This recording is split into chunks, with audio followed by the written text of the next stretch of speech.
Hello मेरे students.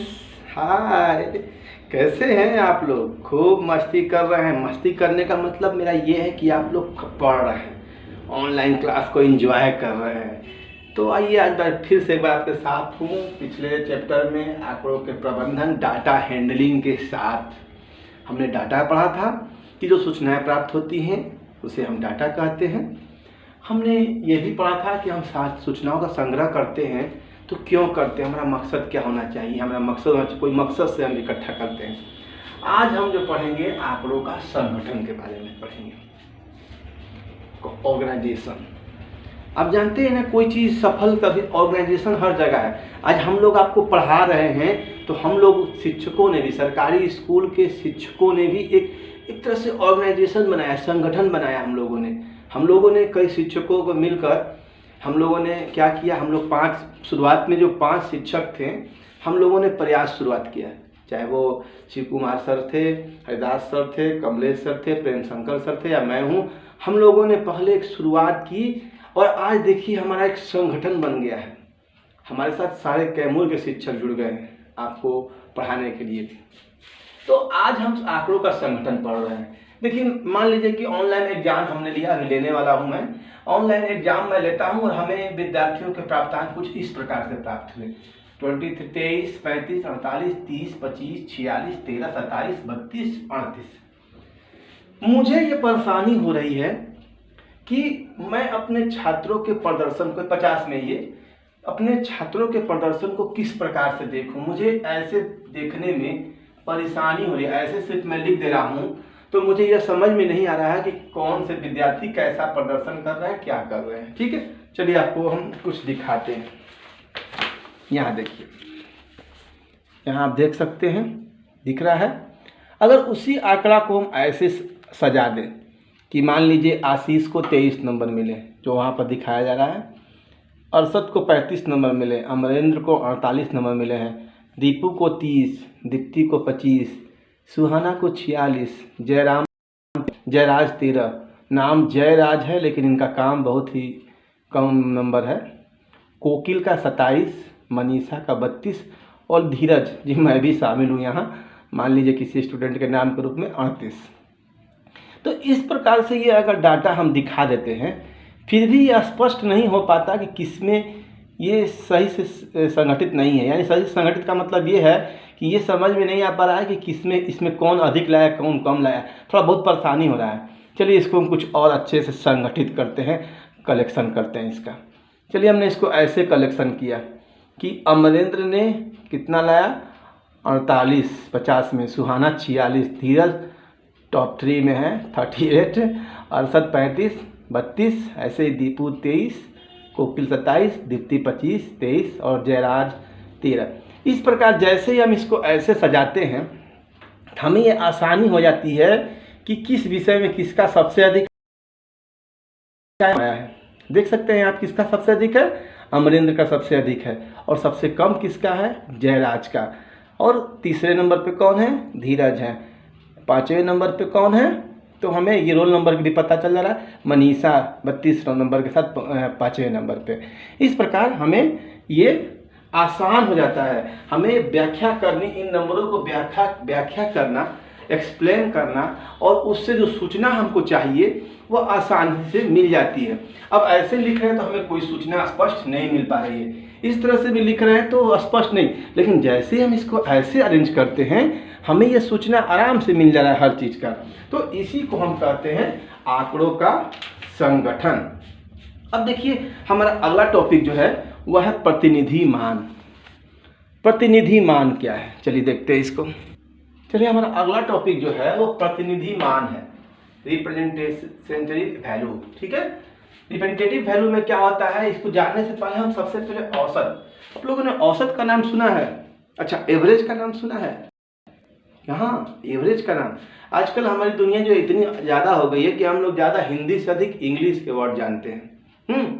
औसत का भले लोग प्रयोग नहीं जानते हो, लेकिन एवरेज कर दो तो तुरंत जान जाएंगे कि हाँ हमारा बाइक जो है, हमारा कार जो है इतना एवरेज है, तुरंत बता देंगे।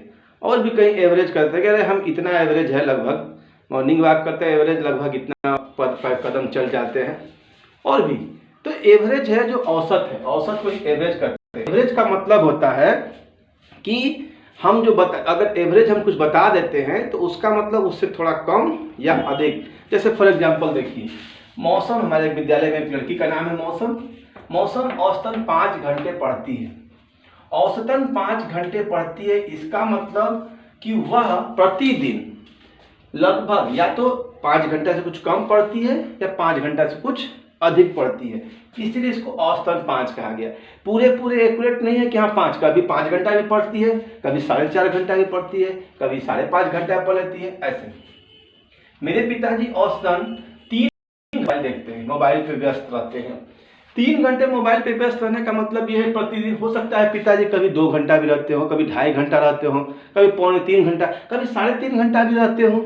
तो इस तरह से जो उनका कुल मिला के मोटा मोटी नहीं होते हैं कि मोटा मोटी डेली हम 400 रुपया कमा लेते हैं, मोटा मोटी यानी मोटा मोटी 400 रुपया कमा लेते हैं, इसका मतलब कभी 350, कभी 450 ऐसे कमा लेते हैं। तो वही मोटा मोटी जो हम अपने देहाती भाषा में बोलते हैं कि मोटा मोटी, वही हमारा एवरेज है, ठीक है, औसत है। अब देखिए मेरे शहर का औसत तापमान 40 डिग्री है, यानी कि हमारे शहर का जो औसत तापमान है, ठीक है, यह 40 के आसपास है। कभी 41 भी हो सकता है, कभी 36 भी हो सकता है, कभी 37 भी हो सकता है, कभी 42-45 भी हो सकता है, यानी उसके एवरेज में। मेरे वर्ग में विद्यार्थियों की औसतन आयु 12 वर्ष है। अब औसतन आयु 12 वर्ष का मतलब कोई बच्चा 12.5 का है, कोई 11, 11.5, सवा साल का है, 11.25 साल का है, कोई 11 साल 6 महीना, कोई 11 साल 9 महीना, कोई 12 साल 2 महीना, ऐसा हो सकता है। मेरी माँ औसतन 7 घंटे रसोई में बिताती है। अब 7 घंटे रसोई में बिताती है, इसका मतलब कुछ 7 से अधिक घंटा, कभी कभी ज़्यादा भी रह जाती होंगी, कभी कभी जल्दी काम हो गया तो कम या अधिक। एवरेज मोटा मोटी, वही मोटा मोटी जो है वह हमारा एवरेज है कि इतना हम उसमें रहते हैं, ठीक है। तो यह जो वैल्यू है, जिस तरह से आप किताब में भी देख सकते हैं कि औसत एक संख्या है, यहाँ देखिए परिभाषा लिखा हुआ है, औसत एक संख्या है जो आंकड़ों के समूह को केंद्रीय प्रवृत्ति को निरूपित करता है। यानी हम कह सकते हैं कि औसत आंकड़ों के एक समूह की केंद्रीय मापक है एक तरह से। और ये जो मापक है जिसको हम व्याख्या करते हैं, जिस आंकड़ों की हम व्याख्या करते हैं, उसे ही हम प्रतिनिधि भिन्न कहते हैं, प्रतिनिधि मान कहते हैं। जिस इनमें से ही एक मान जो है उसको हम अंकगणितीय माध्य या समांतर माध्य भी कहते हैं। ये कई तरह के जो है आंकड़ों से हम जो निरूपित करते हैं सूचनाओं को, वो आंकड़ों में से ही एक आंकड़ा जो है औसत है, और उसी में से एक जो है उसी को हम अंकगणितीय माध्य या समांतर माध्य भी कहते हैं, ठीक है। तो चलिए अब आगे देखते। अब जैसा कि देखिए जाए, अगला टॉपिक है अंकगणितीय माध्य। क्या है? अरिथमेटिक मीन क्या है?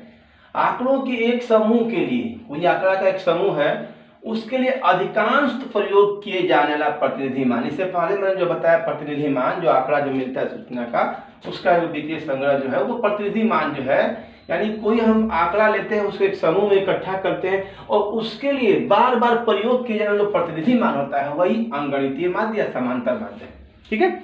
एक उदाहरण के लिए देखते हैं हम यहाँ पर कि हमारे पास 2 बर्तन हैं, जिसमें मान लीजिए हमारे पास 2 जो है इसमें लड्डू रखे हुए हैं, इसमें 4 लड्डू रखे हुए हैं, और हम चाहते हैं कि दोनों में बराबर बराबर लड्डू हो। तो हम क्या करते हैं, हाँ, हमें सूचना क्या प्राप्त हुआ? हमें सूचना ये प्राप्त हुआ कि हमारे पास पहले बर्तन में 2 लड्डू हैं और हमारे पास दूसरे बर्तन में 4 लड्डू हैं, और हमें ये सूचना प्राप्त करना है कि हमें दोनों में बराबर बराबर लड्डू करने हैं।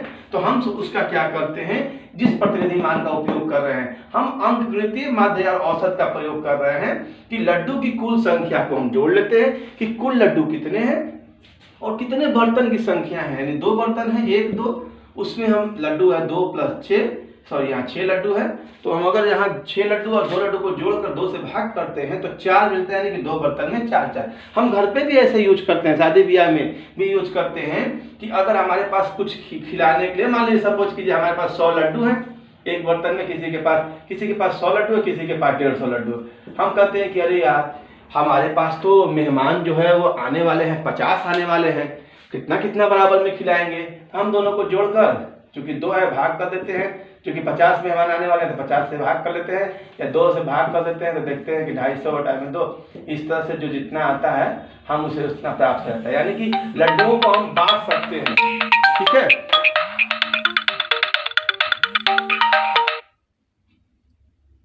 ठीक है, तो इस प्रकार हम देख सकते हैं, कॉल आके थोड़ा सा समस्या।